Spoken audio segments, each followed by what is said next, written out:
이원화 변호사의 사건 X파일. 하이, 에이죠?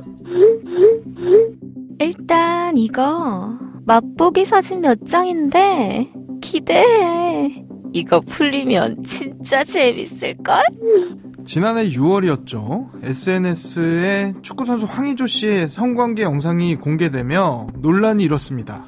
당시 SNS에 이 영상을 올린 A씨라는 사람은 자신이 황의조의 전 연인이다 이렇게 밝혔는데요. 황의조 씨는 즉각 A씨를 경찰에 고발했죠. 그리고 약 5개월의 시간이 흘렀습니다.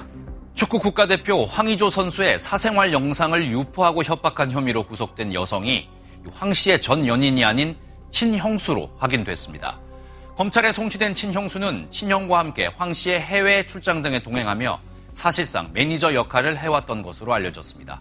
황의조 씨의 성관계 영상을 유포하고 협박했던 A씨는 놀랍게도 전 연인이 아닌 자신의 형수였던 겁니다. 이 사건이 대중에게 알려진 지도 벌써 1년이 다 되어가는데요. 현재 이 사건 과연 어떻게 진행되고 있을까요? 또 이 상황에서 피해자이기도 하지만 또 다른 한편으로는 피의자가 되었던 황의조 선수의 혐의는 어떻게 됐을까요? 오늘 사건 엑스파일에서 짚어보겠습니다. 안녕하세요. 이원화 변호사의 사건 엑스파일 이원화입니다. 오늘도 로엘 법무법인 송영은 변호사와 함께합니다. 변호사님 어서 오세요. 안녕하세요. 로엘 법무법인의 송영은 변호사입니다. 네, 오늘 다뤄볼 사건 파일 바로 열어보겠습니다.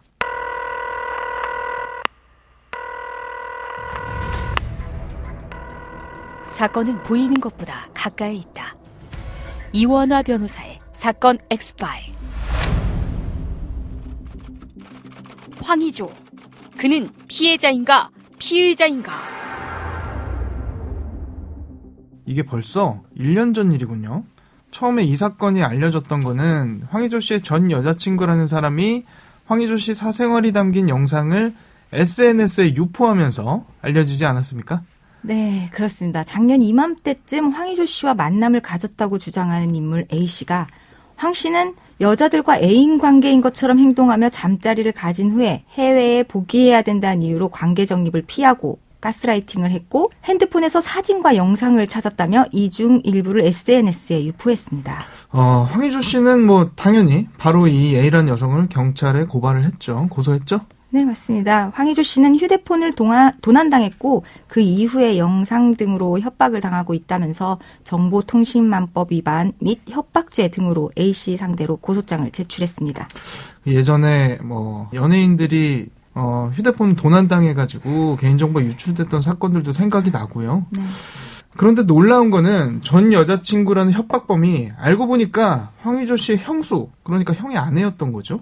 네, 그렇습니다. 경찰 조사 과정에서 사생활 동영상을 유포한 협박범이 특정이 되었는데 놀랍게도 황의조 씨의 친형수였던 것으로 밝혀졌습니다. 아, 충격적입니다. 당시를 떠올려보면 친형수가 그랬다, 아니라더라, 굉장히 공방이 많이 오갔던 걸로 기억을 하는데 당시 황 씨의 친형수는 휴대전화를 해킹당했고 다른 누군가가 유포한 것이다라면서 혐의 일체를 부인하기도 했습니다.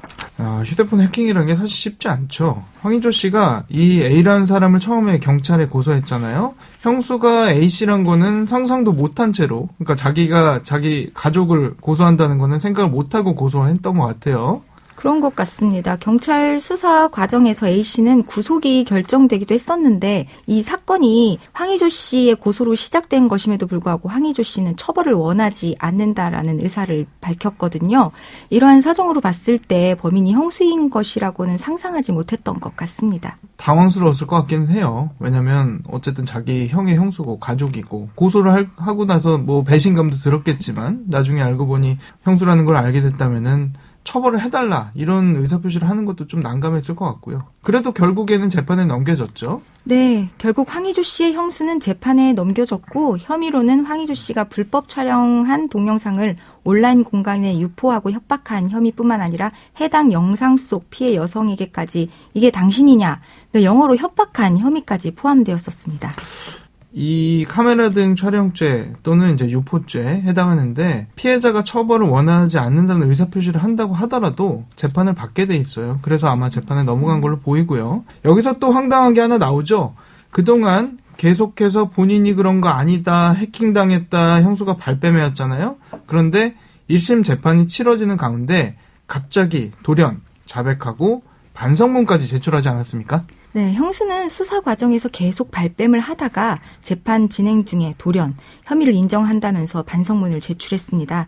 범행 동기를 설명하면서 오로지 황의조만을 혼내줄 생각으로 영상을 편집해 카메라를 바라보는 여성의 얼굴은 노출되지 않게 했다는 내용으로 자필 반성문을 제출한 것으로 밝혀졌습니다. 변호사님도 잘 아시겠습니다만 피고인이 진지한 반성을 하는지 자신의 혐의를 인정하는지 이게 재판부가 판결할 때 감경 요소가 되기도 하잖아요. 아무래도 이걸 의식한 걸까요? 네, 아무래도 재판부에서 형량을 결정할 때 피고인이 자신의 범행에 대해서 인정을 하고 진심으로 뉘우치는지 여부는 큰 감경 요소가 되고는 합니다. 재판 진행 과정에서 본인에게 불리한 증거들이 제출되자 더 이상 혐의를 부인하는 것이 매우 불리하다고 판단해서 입장을 바꾼 것이 아닐까 생각되기도 합니다. 그리고 이 타이밍이 중요한 게요. 2심 이렇게 넘어가는 것보다 1심에서 인정하고 반성하는 게 사실 이 부분도 중요하다고 보지 않나요? 네, 맞습니다. 1심에서 2심으로 넘어가면서 진술을 번복하는 것보다 1심에서 범행을 인정하고 지속적으로 반성하고 있는 모습을 보이는 것이 보다 긍정적으로 참작될 수 있는 사안이다 보니 전략적으로 1심에서 자필 반성문을 제출한 것이 아닌가 생각되기도 합니다. 예전에는 그냥 항소하면 감형된다. 양형에서는 2심에서는 참작이 돼서 형이 깎인다. 이런 얘기도 있었는데 요즘에는 그런 경향이 많이 줄었어요. 그래서 맞습니다. 1심에서부터 형량을 좀 많이 디스카운트를 하겠다. 이런 생각을 가지고 접근한 거 아닌가 그런 생각이 들어요. 네. 그나저나 형수는 도대체 왜 그랬답니까? 범행 동기가 뭐였어요?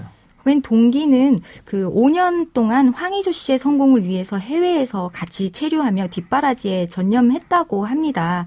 근데 선수 관리에 관한 의견으로 마찰을 빚게 되면서 형수는 자신과 형의 노고가 전혀 인정받지 못하는 것 같다는 생각으로 황의조 씨에게 배신감이 들었다고 합니다. 이에 형수가 황의조 씨의 핸드폰을 관리하던 것을 기화로 삼아서 그 안에 저장된 성관계 영상으로 황의조 씨를 협박하고 다시 형수와 형에게 의지하게 하려고 한 것이라고 주장했습니다. 야, 핸드폰에 그런 영상이 있는데 그걸 남한테 관리를 맡겼다는 것도 참 황당하네요. 황의조 씨의 친형은 이 사실 몰랐던 건가요? 왜냐면 핸드폰 관리를 형수가 했으면 형도 알았을 것 같은데. 수사 당시 경찰도 황의조 씨 신형에 대해서도 2차례 참고인 조사를 진행했는데 친형수의 단독 범행인 것으로 파악했다고 밝힌 바 있습니다. 1심 결과는 나왔고요. 현재 2심이 진행 중인 거죠? 현재까지 진행 상황을 한번 요약해서 말씀해 주시죠. 1심 당시에 검찰은 징역 4년에 5년간의 취업 제한 명령을 구형했는데 판결은 징역 3년, 40시간의 성폭력 치료 프로그램 이수, 3년간 아동 청소년 장애인 관련 기관 취업 제한 명령이 내려졌습니다. 이후 검사가 항소하면서 2심이 진행 중이긴 한데 최근 검찰은 동일하게 징역 4년을 구형한 상황이면서 내달 26일 선고 결과가 나올 예정입니다. 앞서도 이야기가 나왔습니다만 다시 정리해보면 황의조 씨의 형수 재판 관련해서는 피해자가 총 3명인 겁니다. 황의조 씨 그리고 영상 속 등장하는 2명의 여성. 그런데 황의조 씨와 1명의 여성은 가해자를 용서했다라고 하는 거고 나머지 1명은 선처해줘서는 안 된다. 엄벌에 처해달라. 이런 상황인 거죠? 네, 맞습니다. 해당 피해자 측 대리인은 법정에서 이 사건 재판이 끝나도 피해자는 평생 불안 속에 살아야 된다는 점을 강조하면서 피해자에게 용서받지 못한 피고인에게 선처를 하지 말아달라고 재판부에 요청하기도 했습니다. 이와 같이 범행으로 피해자들이 있는 상황에서는 피해자들로부터 피고인이 용서를 받았는지 여부가 양형에서 중요하게 반영되고는 합니다. 그렇기 때문에 재판부로서는 피해자가 엄벌을 탄원하는지 모든 피해자와 합의에 이르렀는지 여부를 참작하지 않을 수 없습니다. 그리고 이미 영상이 유포가 됐기 때문에 네. 그 피해에 대해서는 영구적으로 회복이 불가능하다. 이런 부분도 좀 참작을 해야 될 것 같아요. 네.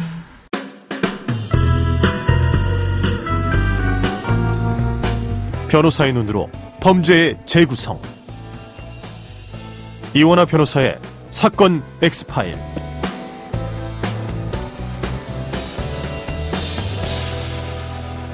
그리고 많은 분들이 관심 갖고 계신 부분 중 하나가 황의조 선수 말입니다. 앞서 이야기한 형수 재판에서는 피해자입니다만 이 사건 진행되면서 별개로 불거진 또 다른 사건에서는 피의자인 상황인 거죠. 어떤 혐의들 받고 있는 겁니까? 네, 황희조 씨는 성폭력 범죄의 처벌 등에 관한 특례법상의 카메라 등 이용 촬영, 촬영물 반포, 신상 공개의 혐의로 지난 2월 초에 검찰에 송치되었습니다. 피해 여성 측에서는 검찰로 사건이 넘어간 게 벌써 한참 됐는데 아직 기소 불기소 이야기도 없고 검찰이 손 놓고 있는 거 아니냐 반발하고 있거든요. 변호사님이 보시기에도 좀 딜레이되고 있다, 볼만한 측면이 있다, 뭐 이런 게 있나요? 네, 최근에 피해 여성 측에서 검찰 송치 이후로 4개월이 다 되었는데 수사에 진척이 왜 없는지 의아하다라는 의견을 밝히면서 검찰이 특별한 이유도 없이 기소를 안 하고 있다라는 주장을 강경하게 펼쳤습니다. 기소가 늦어질수록 피해자의 2차 피해가 커지고 있으니 차라리 불기소라도 했으면 좋겠고 그러면 재정 신청을 통해 다투겠다는 입장을 밝히기까지 했는데요.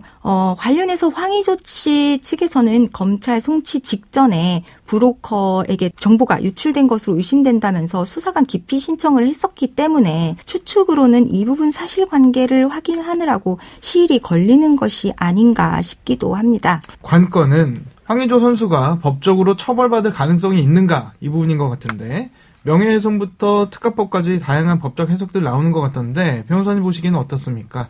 네, 관련 혐의가 여러 가지고 수사 진행에 관해서 제가 정확히 알지는 못해서 확답을 드리기는 어렵지만 증거가 명백한 성폭력 처벌법상의 카메라 등 이용 촬영의 혐의 관해서는 처벌을 피하기 어렵지 않을까 생각이 듭니다. 그렇죠. 사실 다른 건 뭐 다 차치하고서라도 촬영 자체는 명백한 건데 그 부분에 대한 처분을 미루고 있는 것이 좀 의아하긴 합니다. 실형 나올 가능성도 있다고 보세요? 나온다면은 뭐 어느 정도 나올까요? 예상하기 좀 어렵겠지만. 그렇죠. 앞서 말씀드린 카메라 등 이용 촬영 혐의를 제외하고는 황희조 씨가 적극적으로 부인할 것으로 생각이 되고 실제로 증거 없이 혐의가 인정되기는 어려운 사정이 있기도 하고 황희조 씨의 정상 참작 사정도 있지 않습니까? 그런 부분을 고려했을 때 실형 가능성은 낮지 않을까 개인적으로 조심스럽게 추측해 봅니다. 네. 앞서 살펴본 황희조 씨의 형수 재판도 그렇고 황희조 선수의 2차 가해 논란도 그렇고 계속해서 지켜봐야겠습니다만 이 사건의 피해 여성 가운데 한 분이 이런 말을 했다고 합니다. 여전히 내 벗은 몸이 단톡방에 수억 개가 복제돼 돌아다니고 지인들은 나라는 걸 쉽게 알 수 있다. 비공개 재판이라지만 왜 다수의 사람과 이 영상을 시청해야 하는가? 재판에서 피해자에 대한 배려가 현저히 부족하다. 변호사님, 관련해서 꼭 전하고 싶은 이야기 끝으로 부탁드립니다. 네, 성범죄 관련해서 대한민국이 과거에 비해 성인지 감수성도 높아지고 피해자 보호를 위한 제도도 적극적으로 마련하고는 있습니다. 그렇지만 아까 변호사님께서 말씀 주신 것처럼 영속성을 갖는 디지털 성범죄의 특성상 성범죄를 반복적으로 겪는 것과 유사한 사례가 많이 발생하고 있습니다. 이에 대한 심각성이 더욱 인정받고 피해자 지원에 대한 특화된 정책들이 적극적으로 마련되기를 바랍니다. 사건 엑스파일 오늘 준비한 내용은 여기까지입니다. 플라이 투 더 스카이의 데이 바이 데이 들려드리면서 이 시간 마치겠습니다. 여러분은 모두 변호받아 마땅한 사람들입니다. 사건 엑스파일! 여러분 고맙습니다.